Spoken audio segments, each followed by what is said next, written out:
Bonjour et bienvenue sur le podcast pour un plein épanouissement affectif et cognitif. Alors le podcast d'aujourd'hui s'intitule « Le cerveau des adolescents est littéralement génial ». Donc évidemment, je m'adresse plus aux parents d'adolescents ou aux adolescents eux-mêmes, mais même si vous n'êtes pas parent d'ado, ce podcast pourra vous apporter des connaissances sur le fonctionnement du cerveau d'une manière générale. Aujourd'hui, là, je vous propose la version audio, vu que c'est un podcast, mais vous pourrez télécharger la version écrite sur mon blog montessori-apprendreautrement.com. Donc, je vous invite à prendre des notes. Si vous voulez que vous en rappelez à plus long terme, rien ne vous empêche d'écouter cet épisode une première fois en faisant autre chose en même temps. Mais si vous voulez qu'il vous en rappelez un peu plus longtemps, je vous invite à prendre des notes ou à vous appuyer sur la version écrite que vous pourrez télécharger sur mon blog. Alors, je vais commencer par vous poser une question. Est-ce que vous pensez que l'intelligence est une donnée innée, acquise à la naissance, ce qui signifierait que toute notre vie, nous faisons avec ce dont nous avons hérité? Prenez le temps de répondre oui ou non. Voilà. Est-ce que vous pensez que l'intelligence est une donnée innée, acquise à la naissance? Alors, la réponse est non, bien sûr. Non. C'est un non-sens scientifique total. C'est pas grave si vous vous êtes trompé, au contraire, vous allez apprendre encore plus de choses aujourd'hui. Mais on parlera de la plasticité cérébrale, c'est-à-dire la capacité que possède notre cerveau de se transformer tout au long de notre vie. Et tout au long d'une même journée. Mais c'est pas que tout au long de la vie, même entre ce matin et ce soir, votre cerveau ne sera plus le même. Et cette transformation se fera en fonction évidemment des stimulations que vous avez rencontrées. Donc à chaque instant de notre vie, notre cerveau change son architecture interne. Si vous pensiez que l'intelligence était une donnée fixée à la naissance, c'est comme si vous conduisiez votre voiture chaque jour en pensant conduire une Twingo alors que vous êtes au volant d'une Ferrari. Alors en tant qu'adulte, je pense que la plupart d'entre vous savaient que la réponse était non à cette première question. Mais les ados, il y a quand même une grande majorité d'adolescents, ou même d'enfants, qui pensent que l'intelligence est une donnée acquise à la naissance. Je crois une étude avait été faite, et ils sont 50% à croire ça. Donc c'est un peu, c'est vraiment, ils sous-estiment leur potentiel en ayant cette fausse croyance. Le cerveau d'un adolescent est plus capable de changer que celui des adultes. Et contrairement aux enfants, ils ont une plus grande capacité à façonner le développement de leur cerveau. Donc les changements dans la structure et l'organisation du cerveau pendant l'adolescence sont plus importants que ce que nous observons à l'âge adulte, mais moins que ce que nous observons pendant la petite enfance et l'enfance. Mais, contrairement à l'enfance, l'adolescence est une période où nous avons une plus grande capacité à modeler réellement la façon dont notre propre cerveau se développe. Donc nous pouvons mieux nous comprendre et comprendre le monde, nous sommes plus motivés et engagés, et nous avons une plus grande capacité à faire des choix qui peuvent avoir un impact sur le cerveau en évolution.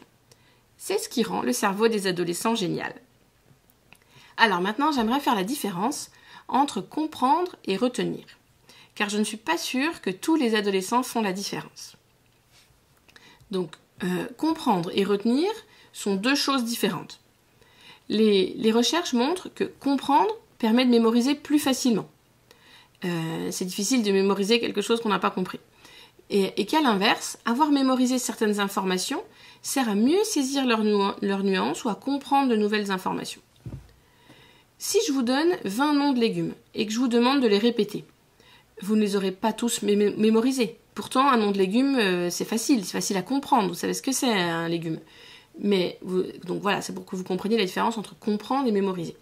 Donc au collège, les ados doivent comprendre mais aussi mémoriser pour réussir. Donc plus ils feront d'aller-retour entre la mémoire à long terme et la mémoire de travail, et mieux ils mémoriseront. On va y revenir juste après à cette mémoire de travail et cette mémoire à long terme. Quand on commence à comprendre quelque chose, la forme de la trace mnésique est là, mais elle est encore faible. Donc il faut s'entraîner pour approfondir ce tracé neuronal. Avec les ordinateurs, quand on enregistre un fichier, le fichier, il sera toujours là, il ne va pas s'effacer tout seul. Mais notre cerveau n'est pas un disque dur d'ordinateur. Pour le cerveau, chaque connaissance s'apparente plutôt à un chemin de randonnée. Donc j'adore cette comparaison de la forêt que les neuroscientifiques utilisent. On peut comparer les connexions entre nos neurones au sentier dans une forêt.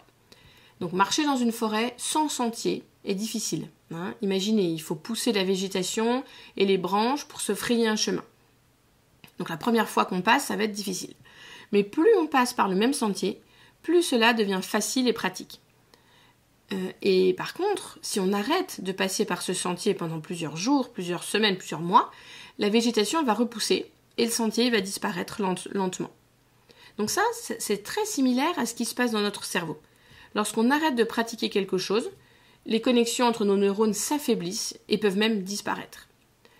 Après, il est possible que certains réseaux de neurones deviennent si forts que les sentiers ou les connexions ne disparaissent jamais complètement.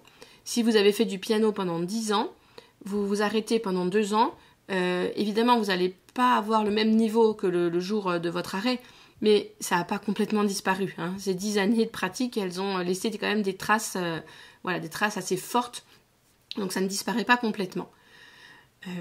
Pour le dire autrement, plus un chemin est pratiqué, plus il est praticable.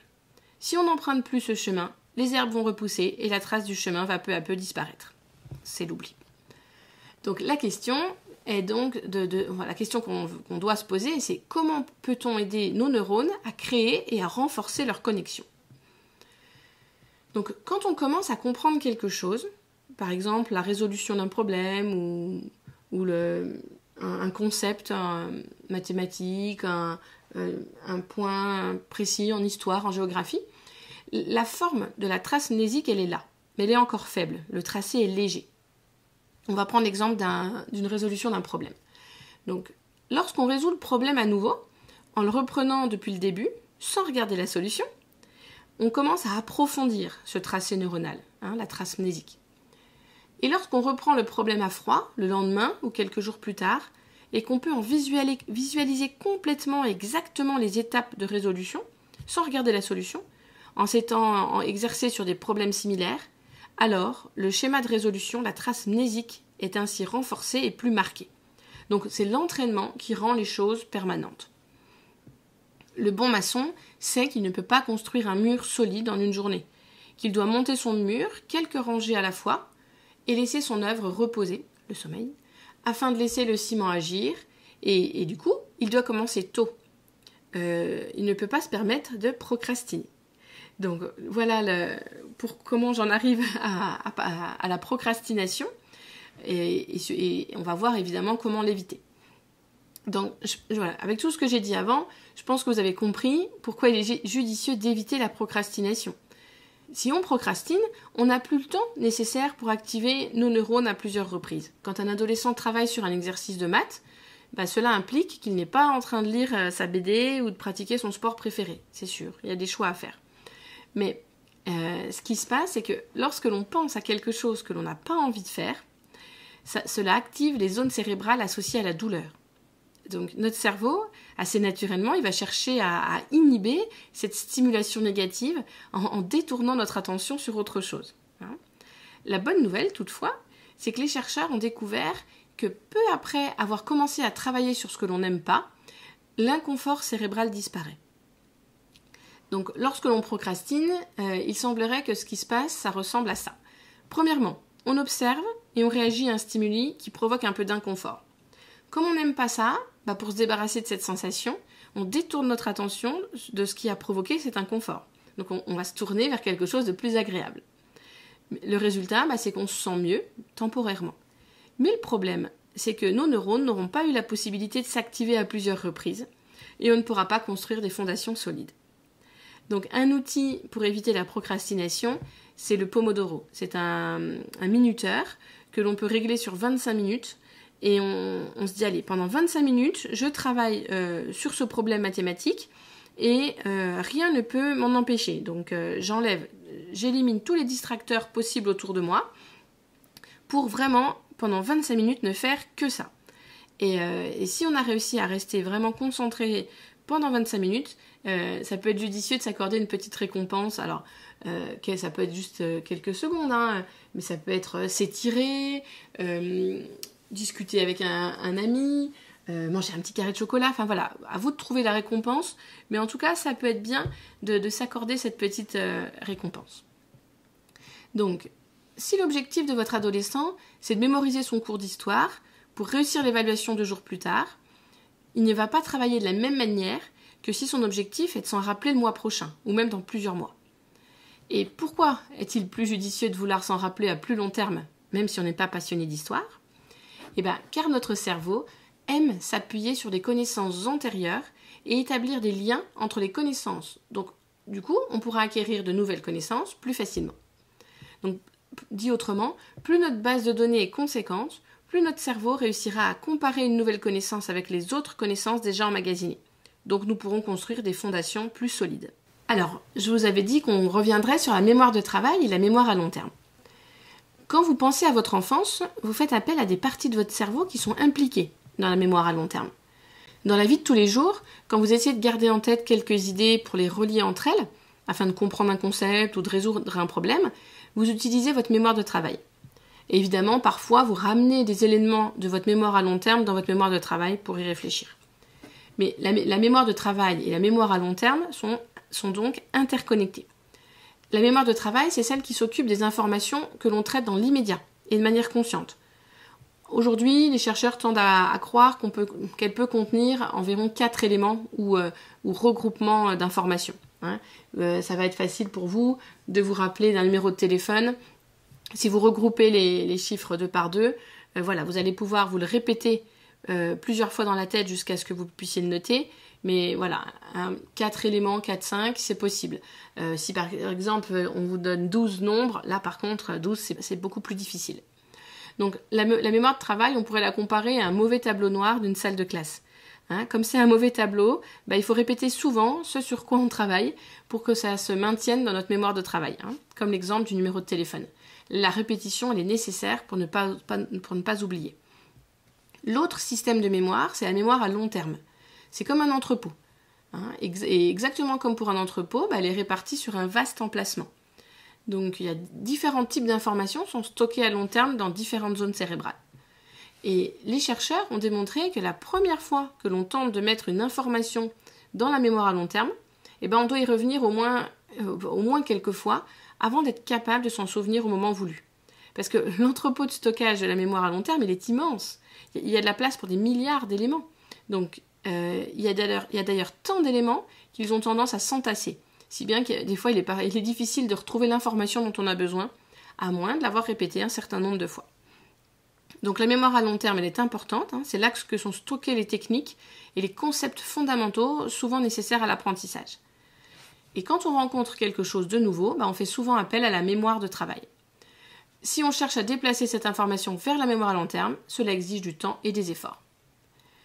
Donc voilà pour aujourd'hui.